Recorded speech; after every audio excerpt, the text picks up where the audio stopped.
Labas vakaras.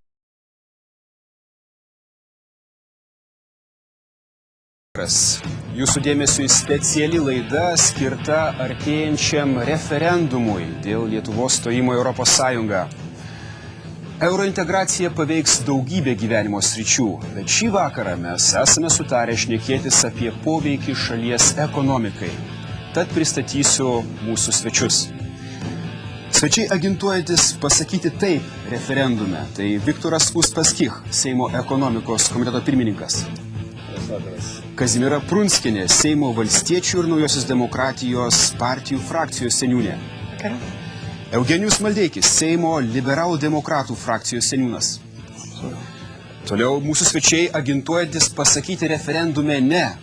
Tai Giedrius Šarkanas, politologas. Labas vakaras.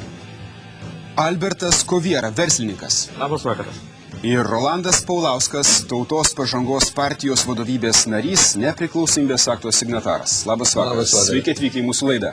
Taigi, ponia Uspaskich, kaip ekonomikos komiteto pirmininkas, galbūt jūs galėtumėt išvardinti pagrindinius Lietuvos narystės Europos Sąjungoje privalumus šalies ekonomikai. Na, visą pirma... Mes turime daugiau mūsų svečių. Ir dar yra ekspertų, kurie taip pat padės diskutuoti šioje laidoje. Ir šiandien pas mus svečiuojasi Ramūnas Vilpišauskas, Lietuvos laisvosios rinkos instituto ekspertas. Rasa Duburaitė, Seimo ekonomikos komiteto padėjėja. Algirdas Paleckis, knygų apie Europos Sąjungą autorius. Ir taip pat tie, kurie nepalaiko stojimo į Europos Sąjungą, tai yra taip pat mūsų studijos svečiai, ekspertai, tai Pranciškus Šliužas, ūkininkas, Marius Kundrotas, tautinio jaunimo atstovas, bei Julius Panka, istorijos mokytojas. Labas vakaras visiems. Tęsiant prie pradėtų nagrinėti klausimą, ponia Uspaskich.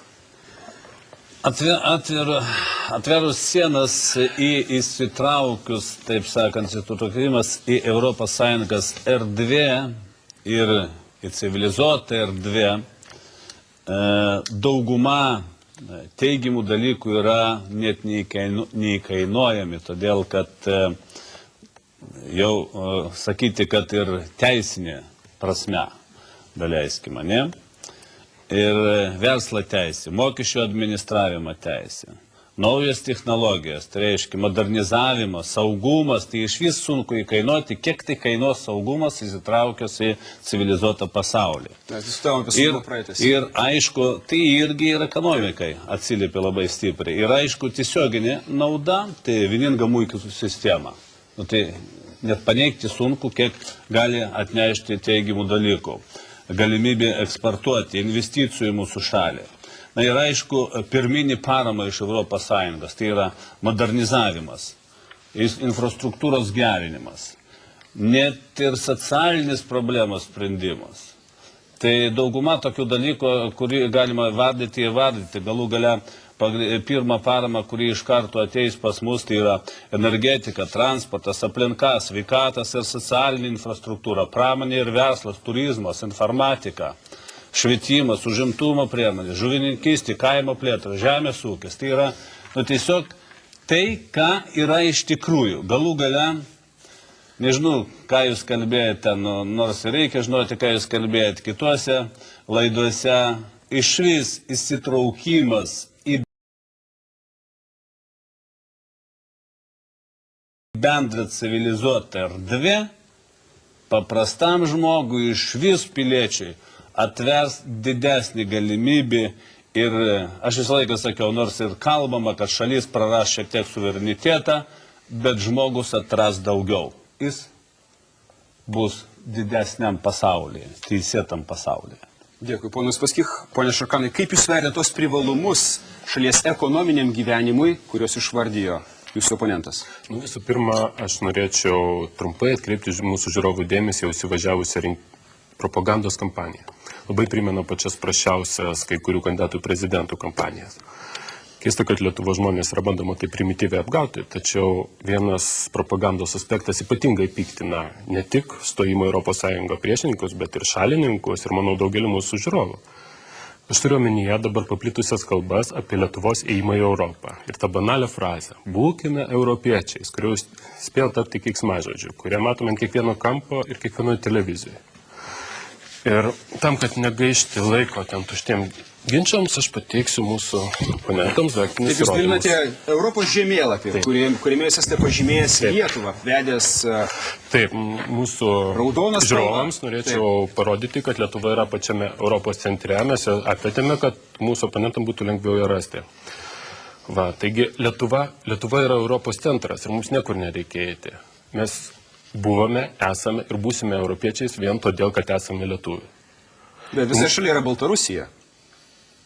Kuri taip pat yra Europos. Yra Europos valstybė.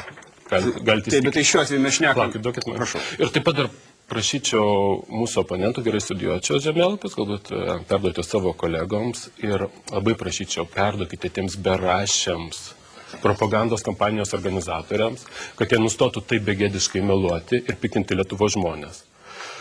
Kiek suprantu, jums nepatinka ta frazė, Nustotų įžeidinėti europiečiai, nes lietuviai jau yra europiečiai remiantys žemėlapį. Taip, būtent, kad jie nustotų taip ciniškai įžeidinėti lietuvių tautą ir Lietuvos valstybę. Jūs turite teisę piktintis, bet grįžkime prie diskusijos esmės. Pone Taip. Paulauskai, mes šnekam apie poveikį ekonominiam gyvenimui. Ponas Uspaskich vardijo tos privalumus. Kiek jums jie priimtini? Na, mėlėjai mano, aš kreipiuosi į žiūrovus, kurie klausė pono Uspaskichą. Ar jūs išgirdot nors vieną argumentą? Tai buvo išvardinti maždaug rojaus atributai. Štai yra kažkoks geras dėdė, kuris gyvena nežinia kur, kuri žada mums duoti tiesiog visose srityse. Ir aš visada klausiu vieno paprasto dalyko. Ir nereikia žinoti jokių skaičių, nereikia žinoti jokių sutarčių. Aš kalbu paprastam žmogui, Lietuvos piliečiui. Užduokite savo vieną paprastą klausimą. Vieną paprastą klausimą. Kada jums sako, kad įmokėjus 1 litą, jūs gausit 2 atgal, paklauskit savęs ir kitų, kas bus tas mokėtojas? Ar gali būti šitaip, kad įmokėjus 1 litą, atgal gausim 2? Nes tai primena Sekundės banką. Pranešama, kad ES plėtra 2004 metais ES mokesčių mokėtojams kainuos 12 milijardų eurų. Ne apie tai šneka. Bet turėkit omeny, tada paaiškinkim žmonėms, kaip funkcionuoja biudžetas ES. Taip, Visos valstybės suneša į tą biudžetą proporcingai lygius mokesčius, įnašus.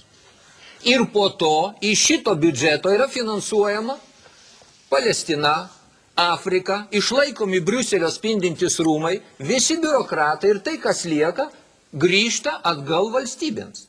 Ir išskyrus Angliją, nei viena valstybė negauna daugiau atgal, negu įmokėjo. Ar jūsų neįtikino argumentai, kurie buvo pateikiami sakant, kad Lietuva narystės Europos Sąjungoje pradžioje gaus 4-13 kartų daugiau lėšų negu Aš sumokės sakau, Europos mėlyjei Sąjungos mano, nu, tai man tiesiog juokinga klausyt. Jūs siūlo patikėti, kad kažkas yra Tai toks neįtikėtina. stebuklingas, kuris... Stebukladarių nėra. Taip. Supratome. Kas bus tas mokėtojas? Pone Iškelkim savo klausimą. Kas mokės tą skirtumą? Pone Prunskiene. Na, tiesą sakant, tikrai nesutikčiau su tokia interpretacija.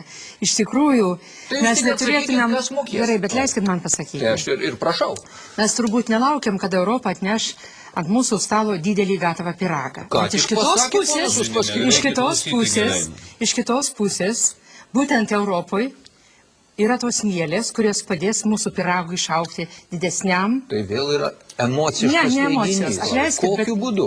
Norėčiau priminti, kad esame labai šalia Europos Pone centro. Prunskienei. Bet jeigu šiuo jūs atveju norit ponas vieni Paulauskas kalbėti, tai mes abejoja. patylėsim. Prašau. Su Europos Sąjunga, jos tvarka ir tame tarpe, kaip tas pyragas formuojamas, kaip jis dalinamas, aš susipažinau jau prieš 20 metų. Tai yra stažuodamasi tuometiniai vakarų Vokietijoje. Tyrinėdama tame tarpe ir nacionalinių valstybių santykius su Europos Sąjungos fondais. Ir jeigu mes dabar, žinoma, Vokietija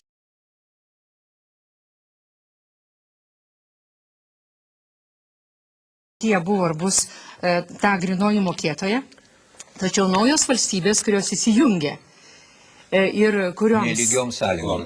Jūs sakėt pats proporcingai įnašus daro, taip? Tai Parama turbūt bus. Įnašai bus proporcingi, o atgal grįž net nelygiom sąlygom su dabar esančiom. Yra viskas labai konkrečiais skaičiais išreikšta. Būtent. Labai konkrečiais skaičiais. Ir Lietuvos grynasis rezultatas, gerbėmieji, per tuos 3 metų sudarys apie 6 milijardus litų.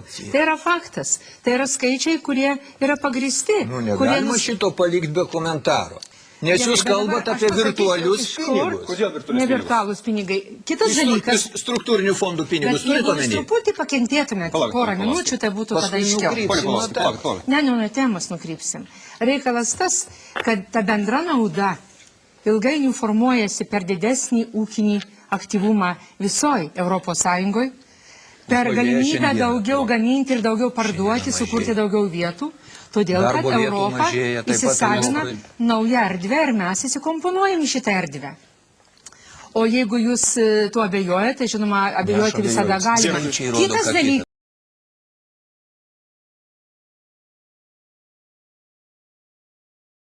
Skaičiai Kad rodo mūsų visiškai ką rūpestis kita. yra ne tik tai gauti iš Europos lėšas, bet mūsų rūpestis atitinkamai pasiruošti tai įsisavinti tiek vyriausybei, tiek ir ūkiniams struktūroms.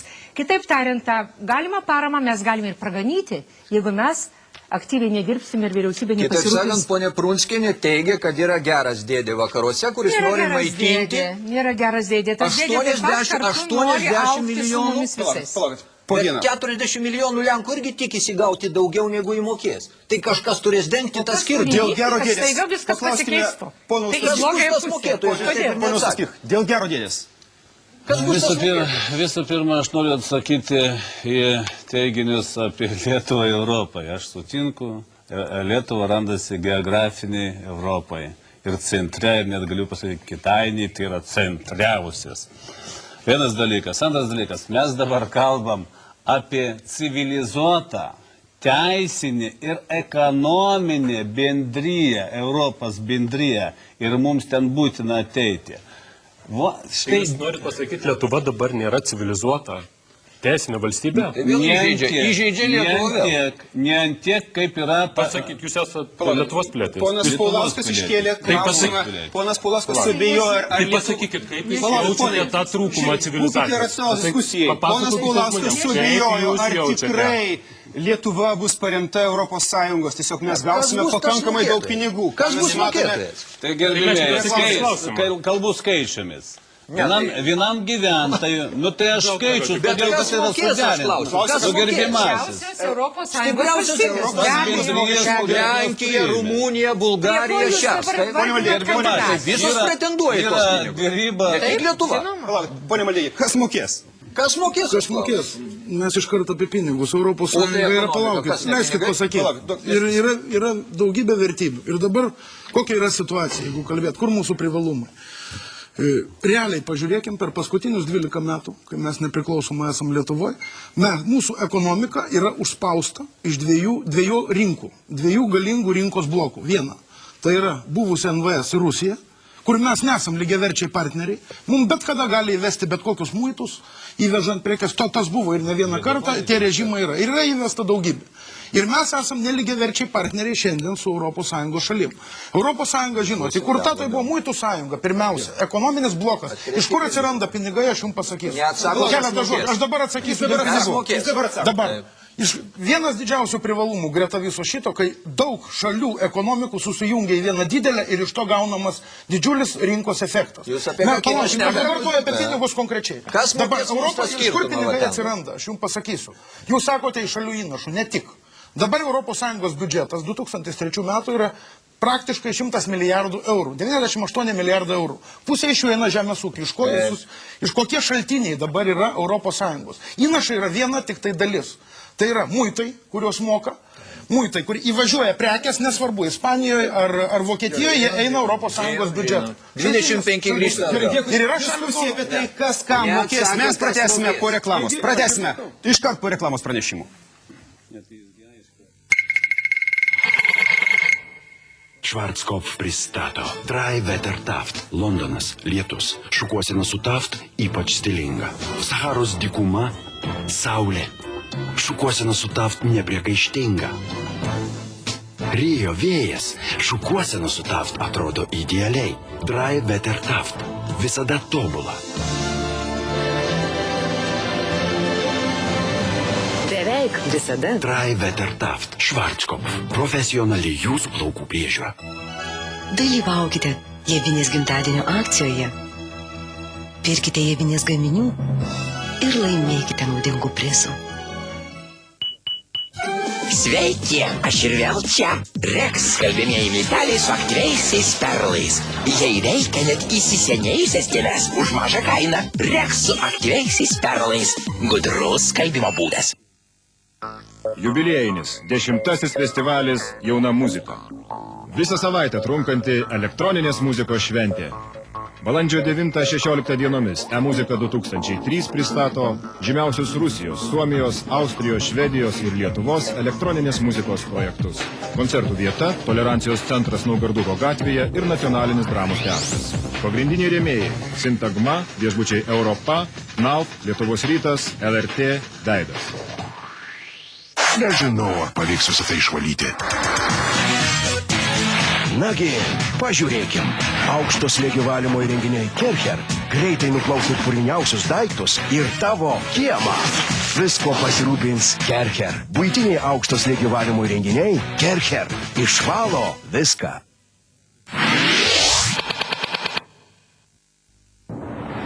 Skandalingi statybos bendrovių bankrotai. Prarastus viso gyvenimo santaupos. Kova už teisę įsikelti į nuosavą būstą. Laidoje Pinigų karta. Antradienį 9 vakare per Lietuvos televiziją. Loterija sekmadienio loto. 1 kiaušinis 10 000 litų. 2 kiaušiniai, 3 kiaušiniai, 4 kiaušiniai, net 5 auksiniai kiaušiniai. Skubėkite, liko tik 1 savaitė.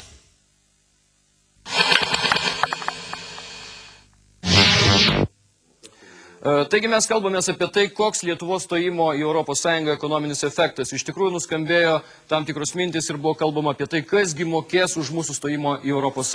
Mes turime ekspertų. Ponas Vilpišauskas. Į tokį primityvų klausimą galima labai tiesiai primityviai atsakyti, mokės Vokietijos mokesčių mokėtojai. Bet aš noriu pasakyti, kad šitoks klausimo kelimas rodo visišką neišmanimą ES ir suvulgarinimą narystės joje poveikio, todėl kad pagrindinė nauda bus iš dalyvavimo vidaus rinkoje, o ne iš struktūrinių fondų ir dažnai netgi ir euroentuziastai daro šitą klaidą akcentuodami būtent pinigus. Bus naujos galimybės, reikia tikėtis, kad žmonės patys galės jomis pasinaudoti, o kalbėti apie tai, kas mokės, kas mušiaups, yra visiškai nekorektiškas pateikimas. Bet ponas Paulauskas sako, kad vis dėlto įdėjus litą negalima tikėtis gauti 2. Tai kodėl tada žmonės bankė laiko pinigus? Palaukite, ES ne bankas. Ponas Paulauskas. Yra kiti bankai. Palaukite, dar ekspertai. Aš noriu pasakyti, kad ES tikrai nėra bankas, į kurį Lietuva įneša savo kažkokį indėlį. Tai yra žymiai plačiau, tai yra organizacija žymiai platesnė negu bankas. Ir aš dar pasakysiu, jūs klausėte, kas mokės. Kas skirtumą dengs? Ta pelna, kur mums rodo lentelės. ES biudžetą sudaro, kaip jau ir minėjo ponas Maldeikis, ir įnašai, ir mokesčiai, ir daugiausiai, jeigu taip supaprastinant šnekant, tai įneša į ES bendrąją kasą šiaurinės šalis, tai yra pradedant Vokietiją ir į viršų. Bet čia, ponė Palecki, vartojamas toksai terminas virtualūs pinigai, kad mes pirmą pradėsime mokėti nario mokestį, o tik po to kažką gausim, kažkokias subsidijas. Yra numatyti dėrybų rezultatuose mechanizmai, kad taip neatsitiktų, kad būtų Lietuvos biudžetinė situacija teigiama, o ne neigiama dėl šių dalykų. Kokie tie mechanizmai? Visiškai savokas. Sudaręs sąlygas, Kokie tie mechanizmai? Yra sutarta dėrybose, kad jeigu staiga atsitinka taip, kad Lietuvos biudžetas eis į minusą, tai nebus šita situacija leidžiama, kad atsitiktų ir bus mokami pinigai Lietuvai daugiau pliusą negu į minusą. Tai yra dėrybų rezultatas. Teigiat, kad kažkas nuolat mums primokės. Ne, tai palaukit. Ir be to aš noriu pataisyti jūsų kai kurios neteisingus pasakymus. Sakot, mokami pinigai biurokratam ir Afrikai Palestinai. Tai yra labai maža dalis. Biurokratam ES moka 4,5% viso biudžeto. Afrikai ir Palestinai dar mažiau. Pusė biudžeto, beveik pusė biudžeto eina žemdirbiam, skaitant ir mūsų. 35% eina skurdžiom šalim. Deja ir Lietuvai reikia paskaityti. Aš juk apie tai šneku, negalima sunešus į krūvą tam tikrą kiekį pinigų, visiems iš ten gauti daugiau. Tai yra nelogiška elementariai. Pone Vilpišauskai, jūs esate ekonomistas. Ir Vokietija mažiau, ir Prancūzija. Kas atrodo ponui Paulauskui nelogiška? Vienas dalykas moka už tai iš tikrųjų Vokietija daugiau ir man neaišku, kas čia yra nesuprantama, o moka todėl, kad yra kiti motyvai, yra saugumo motyvai, yra kitokie motyvai, dėl ko Vokietija suinteresuota ES plėtra. Tai visiškai akivaizdu, tiesiog mes šitoj laidoj kalbam apie ekonominius klausimus. Ne vien ekonominiai klausimai lemia tai, kas kiek įneša į ES biudžetą ir kas pasiryžęs tai mokėti. Ar mes sugaišime visą laidą, pone Paulauskai, šiam klausimui nagrinėti? Yra daug svarbių dalykų, nedarbas šiuo atveju. Didelė problema visiems. Kaip stojimas į ES galėtų sumažinti nedarbą šalyje? Pone Uspaskich. Aš noriu vis tik taip užbaigti tą klausimą, kas mokės. Nėra konkrečių vokiečių ar belga pavardį, kuris sumokės lietuviams. Yra sudaręs sąlygas, gaunasi ekonominis efektas. Kokiu būdu? Tai yra ilgesnė tema.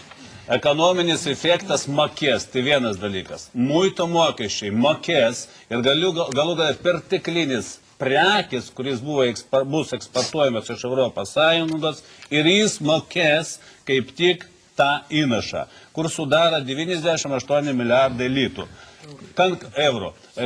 Konkrečio žmogaus nėra su pavardė. Tai yra efektas gaunasi. Galų gale saugumas, mes pasakėm, kada bus saugumas, mes tikimės 3 kokį kartus mažiausiai padidės investicijas į mūsų šalį. Tai jeigu investicija, tai ir iš karto darbo vietų kūrimas. Atskiras klausimas. Modernizavimas galų gale. Aš ne apie tai klausiu diskusiją, praplėsdami dar sykį mūsų oratorių ratą, Raigardai. Kadangi mes išgirdome argumentus už ES, dabar reikia išklausyti euroskeptikų nuomonės ir ką jie regi blogo ekonomikoje Lietuvos, kuomet Lietuva įstos ES. Ponas Panka. Labas vakaras. Aš norėjau tokią trumpą repliką pasakyti, kad pačioje laidos pradžioje ponas Uspaskich pasakė, kad įvardintamas tą rojų ES, kuris bus Lietuvoje, jisai pasakė, kad Lietuva praras dalį suvereniteto. Tai norėčiau paklausti, kiek galėtų tokį teorinį klausimą. Mes ne apie suverenitetą kalbam, mes kalbam apie ekonomiką. Taip, bet... Kas jums ekonomikoje nepatinka? Būtent ekonomikoje tas klausimas, kurį iškėlė ponas Paulauskas, būtent, kad mokėjimas Vokietijai jau tikrai daug pinigų investavo į rytų Vokietiją. Ir kaip buvo pasakyta, čia ekspertai kiti sakė, kad mokės Vokietija, tai kiek ji dar galės mokėti? Čia didelis klausimas. Ir tikrai... Jūs netikite, kad gali mums padėti? Aš netikiu, kad tai yra labdaros kažkokia tai valstybė. Istorijoje niekad nebuvo labdaros valstybių, kurios... Tai kodėl mes veržėmės taip į ES, jūsų nuomonė? Na, aš manau, čia veržiasi tie, kurie mus veda į tą ES. Jie veda kiekvienas iš esmės dėl skirtingų priežasčių. Tie, kas veda, tai jūs turite omeny Seimo nariai? Taip, Seimo nariai. Jūs manote, kad jūsų išrinktieji yra kvailiai? Na, aš taip nesakau. Tiesiog žmogus nebūtinai kvailas, kuris siekia savo arba savo kažkokiam tai verslui arba dar kažkam naudos. Tai jisai nėra kvailas. Pono Kundrato mintis. Čia buvo užsiminta apie Baltarusiją šitos diskusijos metu. Aš pastebėjau, kad labai dėsningai, jeigu vos tik tai užsimenama apie kažkokią alternatyvą ES, tai iš karto metama Baltarusijos korta. Aš tai asmeniškai vertinčiau kaip argumentų neturėjimą, kadangi kiekvienos valstybės socialinį, ekonominį ir politinį kelią tai nulėmė daugybę faktorių, ne vien tik tai jungimasis ar nesijungimas į vieną ar kitą sąjungą. Kas yra blogai ekonomikoje? Aš kartuoju klausimą. Ne, tai aš, ta prasme, norėčiau užbaigti. Kas? Tai prašom. Tai vat būtent, reiškia, ką aš norėjau pasakyti, kad reiškia, yra daugybė pavyzdžių šalių, kurios nesijungia į jokias sąjungas ir reikėtų nuodugniau patyrinėti, kodėl, pavyzdžiui, Albanija pasirinko autarkijos kelią ir nuskurdo, o, pavyzdžiui, Norvegija nesijungia į jokias sąjungas ir klesti. Arba, pavyzdžiui, kodėl Baltarusijoje įsivyravo... Jeigu mes įdėtume naftos statinių, tai galbūt ir mes niekur nesijungtume. Ne, tai gerai, paimkim tada kitą pavyzdį, paimkim Singapūrą, kurio ištekliai yra dar prastesni negu mūsų, dar menkesni. Tai be abejo, kurie, reiškia, nesijungia į jokias sąjungas, tačiau sugebėjo pakelti savo ekonomikos konkurentabilumą. Tai aš siūlyčiau daugiau panagrinėti tokius pavyzdžius ir orientuotis daugiau į juos, o ne eiti į Europos Sąjungą, kur tikimasi, kad kažkas tai paims iš mūsų pinigus ir juos už mūsų paskirsit. Mes jau tokį rojų turėjom, kur iš mūsų paimdavo ir už mūsų skirstydavo. Dar duos daugiau. Norite atsakyti, ponė Maldeikį? Šiuo atveju... Aš norėčiau atsakyti ir tą, ką mes anksčiau nuo pradžių diskutavom. Kokie motyvai yra? Motyvai tai yra ekonominė sąjunga Europos. Ekonominė sąjunga, kad globalioje ekonomikoje konkuruoti. Europai, tai pačiai Vokietijai, visom šalim reikia išlikti labai stiprioj konkurenciniai kovoj. Tiek su Japonijos, Pietų Koreja, tiek su Amerika. Tam ir buvo įkurta ekonominė Europos Sąjunga. Ir mes į ją įsijungiam. Tam yra dideli motyvai. Ir tam yra sukurtas visas mechanizmas, kaip didinti visos sistemos efektyvumą. Taip, vakarų Europą išlošia prijungdama rytų centrinę Europą, įsileisdama į rinkas. Bet ir mes išlošiam. Dabar aš pasakyčiau, ką mes išlošiam. Mes gaunam prieimą prie 3 pagrindinių dalykų. Paprastai kalbant, čia galima daug samprotauti. Pirma, mes gaunam prieimą į darbo rinką, į kapitalo rinką ir į prekių rinką. Ką aš jau minėjau, šiandien mes neturim. Mes esam tarp dviejų zonų. Sumažinsime darbą. Dabar, jeigu mes kalbėsim apie visokiausias pasiekmes, aš čia ir nenorėčiau vartoti žodžio rojus, tai jūs daugiau skeptikai vartoja. Niekas nekalba apie rojų. Yra kasdieninis normalus gyvenimas, darbas ir konkurencinė kova bus toks pat. Dabar, kokie dalykai, kokios pasiekmes gali būti, ar bus, ar visa kita. Dabar, jeigu mes kalbam, sakysim, ten nedarbo problematika. Nedarbo problematika didžiąją dalimi yra išaukta mūsų vietinės rinkos ir mūsų vidaus problemų, o ne kiek Europos. Ta pati Europa, mūsų žmonės išvažiuoja ieškoti didesnių atlyginimų, pajamų ar tam braškių ravietų, ne iš gero gyvenimo. Bet tos problemos yra ne Europos atneštos, o mūsų ūkinio gyvenimo problemos. Aš noriu paklausti pono Kovieros, verslininko. Tai šiuo atveju, kaip jums tas eurooptimistų argumentas, kad Lietuvos stojimas į Europos Sąjungą sumažins nedarbą, ar jis priimtinas? Tai labai svarbi problema, ypač šiandien Lietuvoje, kai nedarbas labai stipriai klesti. Taip, bet štai pasiklausiusi visų šitų diskusijų, man kaip ne ekonomistui, tik tai verslininkui smulkiam, kuris susiduria kiekvieną dieną su šitą mūsų rinką, iškilo toks prisiminimas. Man senelis savo laiku pasakojo, kaip Žagarėje vienas verslininkas atidarė alaus fabrikėlį ir targavojo alumi aplink Žagarę. Pas jį atvažiavo verslininkas, kitas Šiaulių gubernijos Bravoro atstovas ir klausė jo, tai kiek tu gavai pelno per praeitus metus? Na, jis ten pasakė sumą kažkokią, tai kurią jis gavo, šitas gubernijos Bravoro verslininkas įsitraukė pinigus, padeda ant stalo ir sako, brolau, tu man metus alaus negamink, voto visas pelnas už tuos praeitus metus ir praėjus metams galėsi vėl gaminti. Po metų jisai pradeda gaminti alų, bet fabrikėlis tai jau nebeveikia. Vamzdžiai užudijo, prakiūro, šis tas.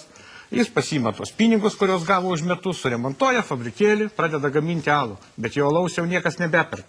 Ir jis tampa bedarbiu. Jisai yra bankrotas. Ir dabar iš to išeinant, pasiklausius žiniasklaidoje skleidžiamų propagandos apie šitą mūsų stojimą Europos Sąjungą, man iš karto iškyla mintis, kai yra... Bet vienas propagandos, žiūrėkit, jie aiškiai aiškina, kodėl padaugės darbo vietų, šiuo atveju investicijos. Taip, bus investicijos, nes Europos Sąjungos įmonėm priimtina žemesnė Lietuvos darbo jėgos kaina. Aš dabaigsiu iki galo. Buvo tik teiginiai, pilietybė neleidot argumentų pasakyti, gerbėniai, neleidot paprasčiausiai. Tai dar, gerai, nedarbas. Dabar mūsų žiniasklaidoje labai propaguojama idėja, kad bus mokama už supjaustytus laivus. Tai yra, mūsų žvejams nereikės žvejoti, jie supjaustys laivus ir turės pinigų. O ką jie dirbs? Ir vat praeitoje laidoje vienas labai garbus mūsų valstybės atstovas viename interviu pasakė, kad mes iš Europos Sąjungos, žemdirbiai konkrečiai, gaus pinigus už pieną, kurio jiems nereikės melžti ir nereikės pridavinėti. Ką tai reiškia? Bet jis nepasakė vieno dalyko, kad tas išmokos bus tik tais 3 metus. Per 3 metus bus išpjautos karvės. Ką darys šitie žmonės po 3 metų? Kągi mes atsakymo, ar tikrai stojimas į Europos Sąjungą sumažins nedarbą Lietuvoje, ieškosime iškart po reklamos. Gerai, ieškokime.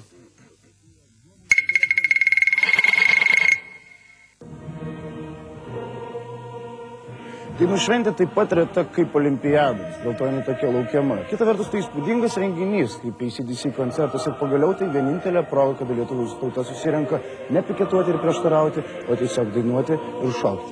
Tai retas atvejis. Pasaulio lietuvių dainų šventė nuo birželio 30 iki Liepos 6 dienos. Negirdžiu, alio, agurkų ar aguročių klausiu. Eikų, pasadinis telefonas? Keičiam pomidorą. Keičiam į žuvį. Keičiam geriau į dešras. Neklausyk jų, keičiam į triušius. Bitė keičia naudingiau. Seną Nokia pakeisk naują. Tereikia tapti bitės abonentu. Bitė. Pažvelk naujai. Pajusk naują, dar nepatirtą jėgą. Panevėžio rytas. Panevėžio krašto dienraščių lyderis.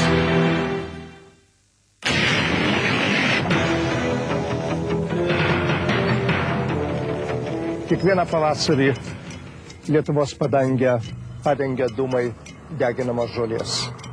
Man atrodo, kad nuo tos praktikos vakarų pasaulyje jau senai yra atsisakyta, kadangi mes kenkiame ir žmogui, ir gamtai. Taip, kad galvoti, kad pelenai tręšia dirvožemį, yra visiškai netikslinga. Todėl aš norėčiau kreiptis į visus, prašydamas, kad atsisakykime to, kas yra kenksminga ir žmogui, ir gamtai. Nes žolės deginimas, Lietuvos gražios padangės užtemdymas dūmais tikrai niekam nepadeda. Aplinkos ministerija įspėja. Žolės deginimas – nusikaltimas gamtai.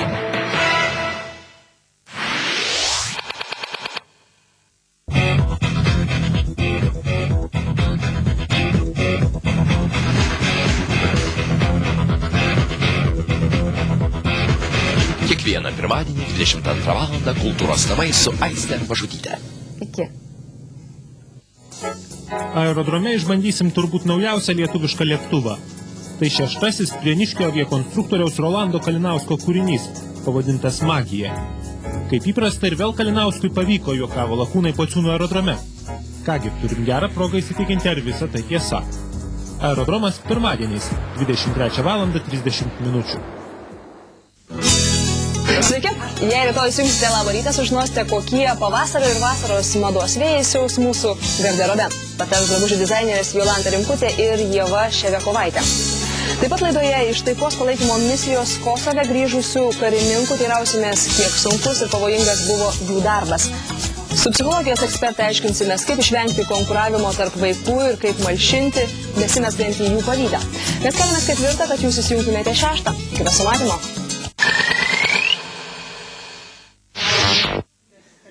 Prieš reklaminę pauzę mes kalbėjomės apie tai, ir iš tikrųjų Lietuva įstojus į Europos Sąjungą nedarbo lygis kris Lietuvoje. Noriu paklausti eksperto Ramūno Vilpišausko. Kaip jūs galvojate? Na, pirmiausia, reikia pasakyti, kad nedarbo lygis priklauso nuo žmonių verslumo. Verslumo savo ruoštų priklauso nuo to, ar yra galimybių, kur pasireikšti. Ir aš dar kartą noriu pasakyti, kad ES pagrindinis privalumas yra bendroji rinka. Ir įstojus į ES pašalinus likusias kliūtis laisvam prekių, paslaugų, kapitalo ir žmonių judėjimui, turėtų atsirasti daugiau galimybių žmonėms panaudoti savo kūrybinę. Bet ar nėra pavojaus, ponia Vilpišauskai, kad geriausi protai nutekės į Europos Sąjungą ir mes liksime čia, na? Yra, bet toks pavojus yra ir dabar, o jeigu šalyje vyks ekonominis augimas, tai didesnė tikimybė, kad tie žmonės čia pasiliks, nes jie galės daugiau čia uždirbti. O apskritai nuo nedarbo niekas nėra apsaugotas ir ne Europos Sąjunga lemia nedarbo lygį. Yra tik vienas iš veiksnių. Jį lemia tai, kaip lengva pereiti iš vienos srities į kitą, kaip lengva susirasti naują darbą. Ir čia pagrindinį vaidmenį tiek Europos Sąjungoje, tiek Lietuvoje vaidina ir vaidins valstybių narių politika, o ne Europos Sąjungos sprendimą. Ir todėl nereikia vėlgi suvulgarinti Europos Sąjungos ir sakyti, kad nuo jos priklausys, kas turės darbo, kas jo neturės. Bet dar kaip argumentas pateikiamas tai, kad iš tikrųjų mūsų įmonės turės įsigyti sertifikatus įvairiausius, suderinti maisto kokybę su ES reikalavimais ir iš tikrųjų 1/3 įmonių bankrutuos, netgi taip sakoma. Iš tiesų reikės pristaikyti prie naujų standartų, šitas procesas vyksta jau dabar ir to nereikia neigti, nes taip yra, bet tuo pačiu atsirasi naujų galimybių. Ir dažnai toms įmonėms, kurios turi pristaikyti prie naujų standartų, suteikiamos lėšos investuoti į naujus įrenginius. Bet aišku, kad nauji aukštesni standartai, jie kurį laiką yra papildomas sunkumas įmonėm konkuruojant. Ir tą reikia pripažinti, tačiau tuo pačiu reikia matyti ir kitus dalykus, kurie tai, aš manau, atsveria. Pone Dubaraitė, jūsų mintis. Aš trumpai norėčiau įsijungti į diskusiją ir pakomentuoti euroskeptikų išsakytas mintis. Prieš tai ponas Maldeikis labai aiškiai pažymėjo, kad Lietuva yra tarp dviejų stambių blokų – ES ir nepriklausomų valstybių sandraugos kartu su Rusija priešakyje. Nepamirškime, kad Lietuvos geografinė padėtis jau įpareigoja jungtis į vieną ar į kitą pusę. Dabar žiūrėkim, ką mes išlošime, jeigu mes tapsime ES nariais.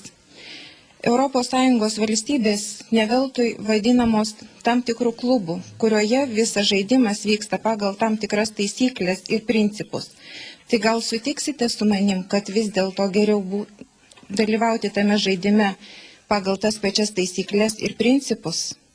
Be to, kaip jūs minėjote, ponas Kovėra, 3 metų laikotarpis ir aš manau pakankamas persikvalifikuoti ir pasiieškoti tam tikrų galimybių rasti savo nišą.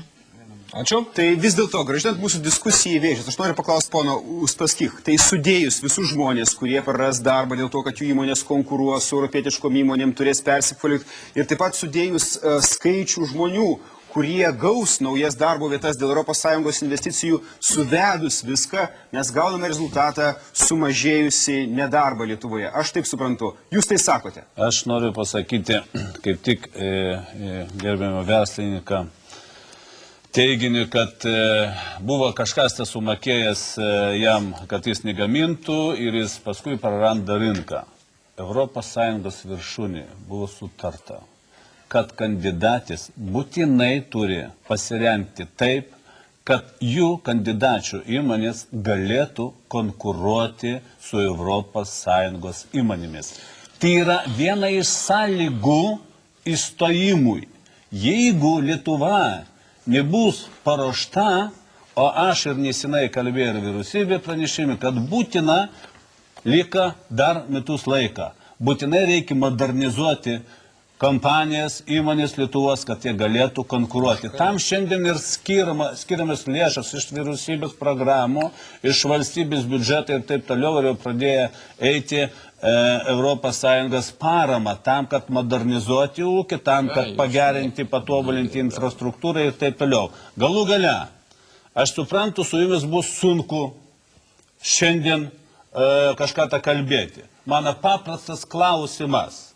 Ką mes išlošim, jeigu neintegruosimės į ES? Galiu pasakyti, ir ką išlošim. Paulauskas, noriu atsakyti klausimą. Ir pakomentuoti dėl darbo vietų. Gal atsakykite klausimą, nes labai svarbus klausimas. Savaime bus atsakymas. Man įdomu, jeigu jūs pateiksit daugiau argumentų, negu... Tapus ES nariais per pirmosius 3 metų nuvilnys smulkių ir vidutinių įmonių bankrotai. Kadangi prisitaikyti prie Europos standartų, sertifikatų, normų ir taip toliau reikės galybės pinigų, kurių mūsų verslininkai neturi. Ir, sakykime, Lenkų mokslininkai prognozuoja, kad apie 1/3 Lenkų įmonių bankrutuos. Tai darbo vietų turbūt tas nedidins. Toliau. Kita didžiulis segmentas, kur praras žmonės darbą. Tai yra prekinis žemės ūkis. Prekinis būtent. Tie žmonės, kurie šiandieną paėmė kreditus, kurie dar neišmokėjo už techniką ir taip toliau, kada išmokos jų bus tik tais 1/4 to, ką gaus jų konkurentai, jie neatlaikys konkurencijos ir taip pat praras savo darbo vietas. Štai jums yra atsakymas. Neįstojus šitos darbo vietos liks čia ir tie pinigai, kuriuos mes siunčiam į Briuselį, mes juos galėtume patys skirstyti ir remti jau savo nuožiūrą ir tikslais, o nelaukti, kad Briuselis reguliuos, kur mūsų pinigus padėti. O kodėl mes nedarom dabar? Kodėl mes nedarom? Žinot, kodėl nedarom? Todėl, kad mūsų valdžia per šitos 12 metų labiau myli Europos Sąjungą negu Lietuvą. Jeigu jūs taip mylėtumėt Lietuvą kaip Europos Sąjungą, galbūt jūs rastumėt, kaip skatinti čia verslą, o nelaukti paramos iš Europos Sąjungos. Aš dar noriu kartą pakartoti. Įtikinkit mane. Jūs aš neįtikinsiu. Kodėl verta neįstoti į Europos Sąjungą? Aš dar vieną dalyką noriu pasakyti. Iš tikrųjų, tiem žmonėm, kurie turi šiandieną daug pinigų, jiem bus dar geriau. Kadangi norint paimti struktūrinių fondų pinigus iš Europos Sąjungos, reikia turėti savo pinigų.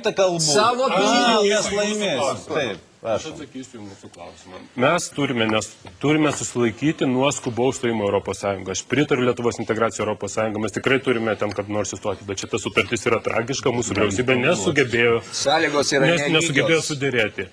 Visą tą naudą gaus tik tai grupelė pačių žmonių kaip politikai, verslininkai, stambus verslininkai. Aš nesitikiu, kad ponas Uspaskich gina šitą idėją. Valdininkai, kurių skaičius išauks keliais tūkstančiais tiek Lietuvoje, tiek Briuselėje. O mokėti už viską tektų Lietuvos žmonėms. Aš siūlau duoti galimybę mūsų prezidentui Rolandui Paksui ištiesėti tai, ką jisai žadėjo prieš rinkimus. Jisai mums aiškiai pasakė, kad važiuos į Briuselį ir įsiderės, kad pas mus pastatytų naują atominę elektrinę, kad įsiderės geresnės narystės sąlygas. Naujas argumentas. Dabar jis yra prezidentas ir kviečiu Lietuvos gyventojus, kad jie padarytų taip, kad mūsų prezidentas turėtų galimybę įvykdyti savo priešrinkiminius pažadus. Mes pašnekėsime ir apie atominę elektrinę. Dar praplėsime diskusijos dalyvių ratą. Ūkininkas Pranciškus Šliužas labai nepatenkintas eurooptimistų mintimis. Kodėl? Aš nepatenkintas todėl, tai nepatenkintas, aš tiesiog paprasčiausiai matau tos žmonės, kurie dabar taip nori Europos Sąjungą, kad jie visiškai ir anksčiau ir dabar nesugeba savarankiškai tvarkyti bet kokio ūkio.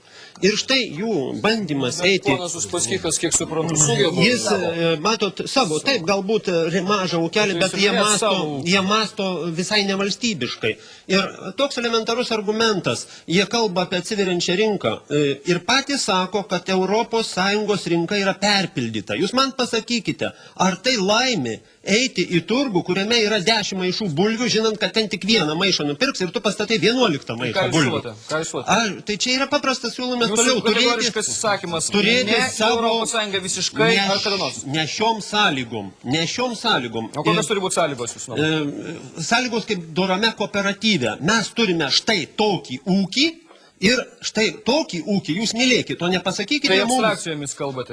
Gerai pasakysiu taip, jau dabar į Lietuvą vežame mėsą. Jūs man pasakykit valstybiškai, ar yra protinga pirkti iš ES šalių produktą, kurio mes galim užauginti 3 kartus, negu mums reikia. Mes jau dabar vežam. Ar tai valstybei, nors kokia nauda yra, kad mes įvežam užsienietišką sūrį, mėsą ir taip toliau. Sustabdėm, tai bet palaukit, nesustabdėm, netiesa. Iš Lietuvos nė 1 kilogramas mėsos neišvažiavo. Ta šaka, maisto ūkis, jūs kalbate apie žemės ūkį, jūs visiškai nesuvokite elementaraus dalyko. ES šalys ne žemės ūkį remia, jos remia valgytoją, valstybę. Mes Lietuvoje maistui išleidžiame daugiau nei 50% biudžeto. Deja, pirmiausiai pavalgęs. Žemės ūkį mes surenksime atskirą laidą. Taip, galbūt, tai aš sakau, jie nemato tos rinkos praradimo visiškai, jau dabar jį prarasta, o kad dar jūs duokit man pasakysiu vieną sakinį dėl investicijų. Į šitas šalis, kurios įstos naujai, ES šalis iškelia pačias atliekinės technologijas. Pavyzdžiui, Danai pastatė kiaulių odų apdorojimo fabriką, kur labiausiai taršiausia. Į šitas šalis ateis tabako fabrikai, odų fabrikai, laidosim atliekas visokias. Tai jūs vadinate investicijom ir pramonė. Mes, čia vienas iš jūsų pasakė, mes tapsime gerokų tokio užkampėlių, kuriame daug ką reiks išmesti. Pone Maldeiki, kaip jūs varėte baisios kolonijos vaizdą, kurį nupaišė? Šiurpus kolonijos vaizdas. Iš esmės, šiandien, kam bus sunkiau įstojus į Europos Sąjungą versle? Tai pirmiausia, sunkiau bus stambiam lietuviškam kapitalui. Šiandien lietuviškos įmonės, jau didesnės įmonės visos suvokia, kad reikia ieškoti jau rinkų, jau nebeužtenka, jau turi sukauptas lėšas, reikia investuoti. Taip, Lietuvos ekonomika yra orientuota į eksportą, ne vidaus rinką.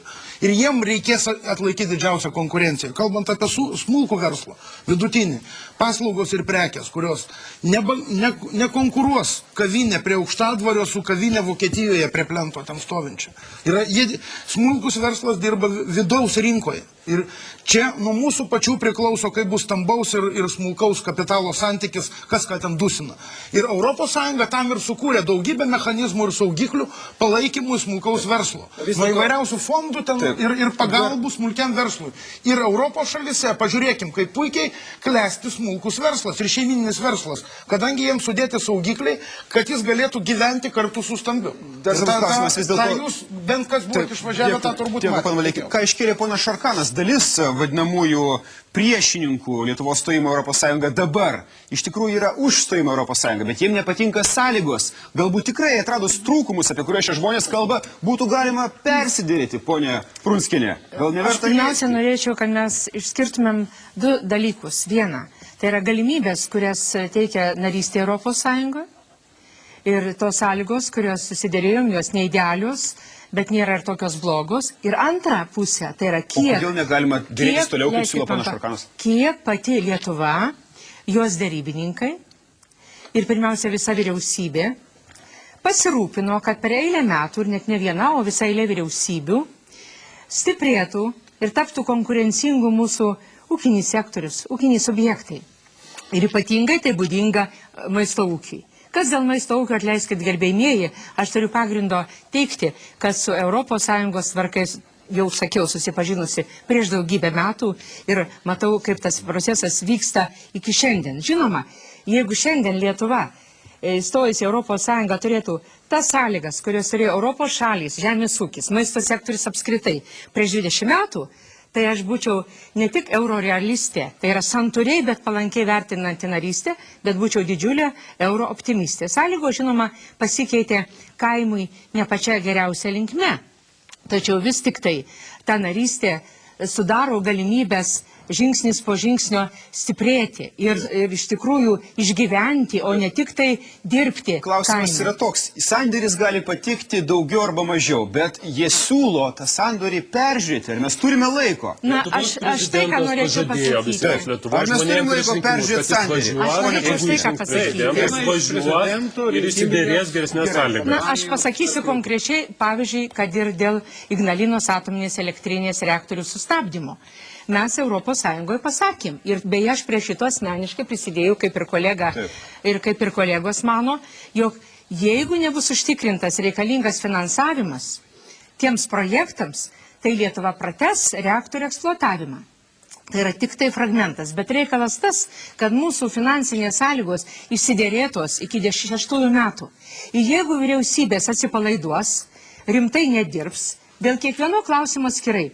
Tiek dėl kaimo, turint minti kvotas produktams, turint minti išmokas, turint minti kaimo plėtros ir kitas programas, plus nesugebės užtikrinti savo biudžete ir kitose šaltiniuose pakankamą finansavimą iš Lietuvos pusės, kad tą paramą įsisavint pilnu mastu, tai žinoma, mes labai daug prarasim. Bet tai ne Europos kaltė, gerbėmieji. Tai yra mūsų pačių... Ką tai turi bendro? Ponia Prunskienė irgi pažadėjo stebėti, ką daro prezidentas, nes iš dalies jų mintis sutampa. Tai šiuo atveju irgi yra eurorealistinės pozicijos deklaravimas. Bet jeigu mes pasirašysim tą sutartį, tai mes jau nieko nebegalėsim pakeisti. Noriu pasakyti, kad dėrybos vyks pastoviai. Dėl ko? Nebus dėl ko dėrėtis. Pastoviai.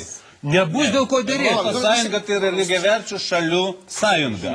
Ir dėrybos vyksta tik dėl geresnių sąlygų, ne dėl blogesnių. Ar galima pagerinti sąlygas, Raigardai, praplėsime Mes kalbame su mūsų ekspertais, ar galima pagerinti sąlygas, ponas Paleckis?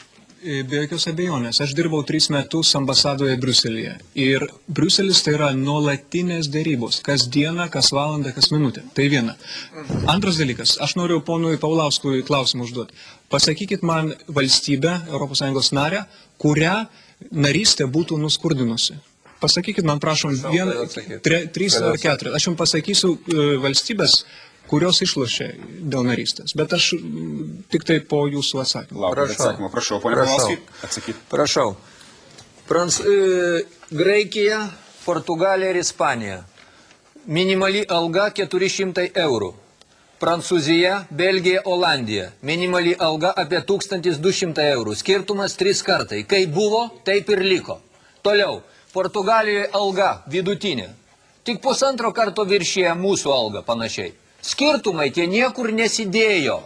Toliau, Pietų Italija, neustokit man klausėję, taip, Pietų Italija. Kai buvo dobėjai, taip ir liko dobėjai. Jeigu jūs paminėsit Airiją, kurią dažniausiai minė entuziastai, tai Airija orientavosi ne į Europos Sąjungą, o į savo išeivius Amerikoje. Ir padarė mokesčius mažus ir ant tos bazės darė reklamą į Ameriką, o ne į Europos Sąjungą. Ir čia būtų atskira kalba, čia yra irgi mitas. Jūs man pradėjot lyginti turtingas šalis su šiek tiek... Aš sakau, kad niekas nepasikeitė nuo to. Ne, bet atsakykit man į klausimą, aš kartuoju klausimą. Kurią Europos Sąjungos valstybę narę Europos Sąjunga nuskurdino? Pasidarė blogiau, kitaip sakant. Išvardinkit bent vieną valstybę. Tapo blogiau, negu buvo prieš stojant į Europos Sąjungą, ar ne? Išvardinkit bent vieną, pasakyk, jūs neatsakot jau situacija nuo to nepagerėjo, kad jie įstojo. Reiškės nėra tokių šalių. Bet Europos Sąjunga, bendras nacionalinis produktas. Savo knygoje rašote apie tai. Palaukit. BVP, tarp kitko, ir Ispanijoje, ir Graikijoje, ir Portugalijoje įstojus į Europos Sąjungą sumažėjo prieš stojimo, ką tik žiūrėjau lentelę. Iki įstojant Ispanijai į Europos Sąjungą, ten BVP augo greičiau negu po to. Jeigu jau skaičių norit. Žinoma, greičiau, pasieka aukštą lygį, pradeda veikti. Bedarbių skaičius Ispanijoje. Tai ar jūs atsakysite klausimą ar ne? Kurią nuskurdino valstybę? Aš tiesiog iš intereso sporto. Mes tiek girdėjom šiuo atveju. Tada daugiau klausimų. Mes galime iki begalybės kaltinti vieni kitus, neatsakant į klausimus, bet buvo konkretus klausimas šiuo atveju, kritikuojant sutartį. Ar galima dar dėrėtis toliau? Galbūt kažkas iš ekspertų rato dar turi pastabų. Ar galima gerinti dėrybų sąlygas? Nes buvo pastebėta, kad iš tikrųjų pastoviai galima dėrėtis. Labai trumpai, dėl stojimo Europos Sąjungą iš tikrųjų negalima daugiau dėrėtis ir sakymas, kad reikia persidėrėti narystės sąlygas yra švelniai tariant naivus. Įstojus Europos Sąjungoje visą laiką vyks darybos, tas tiesa, ir galima bus dėrėtis dėl tolesnių dabar esančių politikos reformų. Ir Lietuva tada turės teisę, turės balsus ir galės teikti savo siūlymus. Pagrindinė problema čia... Kokie gali būti Lietuvos siūlymai, jūsų nuomonė? Tai priklausys nuo to, kokia bus vyriausybė ir kokia bus jos programa. Bet vis dėlto, jūs būtumėt vyriausybės vadovas, pavyzdžiui, ką jūs siūlytumėt? Na, aš pirmiausia žiūrėčiau Lietuvos interesus, tai kad Lietuvos įmonės daugiausia prekiauja su kaiminiam šalim, tai pirmiausia reikėtų gerinti prekybos sąlygas su ne Europos Sąjungos šalimis, kurio verslas su kuriomis aktualus Lietuvos įmonėms, su Jungtinėmis Amerikos valstijomis, į kurias taip pat nemažai eksportuojama. Reikėtų orientuotis į tai, kas naudinga Lietuvos ekonomikai. Pone Šarkanai, šiuo atveju, ar nebūtų galima jūsų... Vilpišauskai, jeigu mes įstosim, mes jau neturėsime dėl ko dėrėti. Dabar mes galim sakyti, įstosim ar nestosim. O tenais mes būsime mažytė valstybė ir žiūrėsime, ką už mus nuspręs kiti. Pone Paleckį, norėčiau priminti, kad ne viena Europos Sąjungos narė nestojo tokiomis tragiškomis sąlygomis, kokiamis stoja Lietuva. Ir labai nekorektiškas jo klausimas, tiksliau, neturi nieko bendro su mūsų tema. Jūs sakot, blogai sudėrėtos sąlygos ekonomikai. Taip, tokių mažų išmokų ne viena neturėjo uždaryti tokios elektrinės ir ne viena neturėjo tokių prastų sąlygų perimant Europos sąlygos teisę. Visos turėjo išimtis. Lietuva nebelno neturėjo. Pone Uspaskich, dar vienas argumentas, į kurį nebuvo atsako šiuo atveju iš eurorealistų, tai pavadinkime pusės. Dėl atominės jėgainės prikišama kaip trūkumas sutarties su Europos Sąjunga. Jūsų komentaras dėl atominės elektrinės. Trumpai iš karto pasakysiu dėl įmokos į mūsų biudžetą vienam gyventojui. Tai bus 537 eurų vienam gyventojui. Tai yra daugiau bus tik Kiprui ir Maltai. Ir viskas. Lietuva stovi viena iš pirmųjų dėl įmokų į mūsų biudžetą vienam gyventojui. Aš sąžiningai sakau, kaip visada. Gerbėmieji, jūs puikiai žinot, kad dėl elektrinės aš niekada nesidžiaugiau, kad yra prisimtas įsipareigojimas sustabdyti. Bet ir čia mes pramiegojom savalaikiai savo principingos pozicijos pristatymą. Ir nereikia kaltinti Europos, kad jinai savo reikalavimus, žinoma, kėlė aukščiau už mus.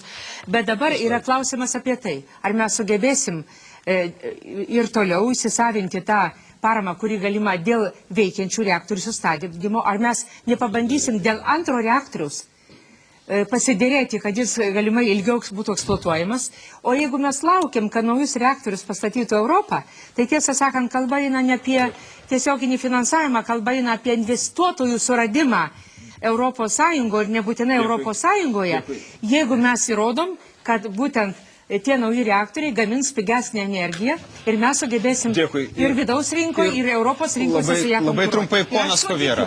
Ponas Koviera, labai trumpai. trumpai turbūt nelabai išeis. Aš tiesiog norėčiau Laisvosios rinkos instituto atstovui ponui Vilpišauskui pasakyti komplimentą ir visi, kurie domisi bent kiek apie stojimo Europos įstojimo sąlygas, paskaitykite internete jų skelbiamą medžiagą, ypač ankstesnius straipsnius. Dėkui, ponai, už jūsų diskusijas. Visus skatiname domėtis stojimu Lietuvos į Europos Sąjungą ir žiūrėti mūsų laidas. Susitiksime kitą pirmadienį. Balsuokite už save.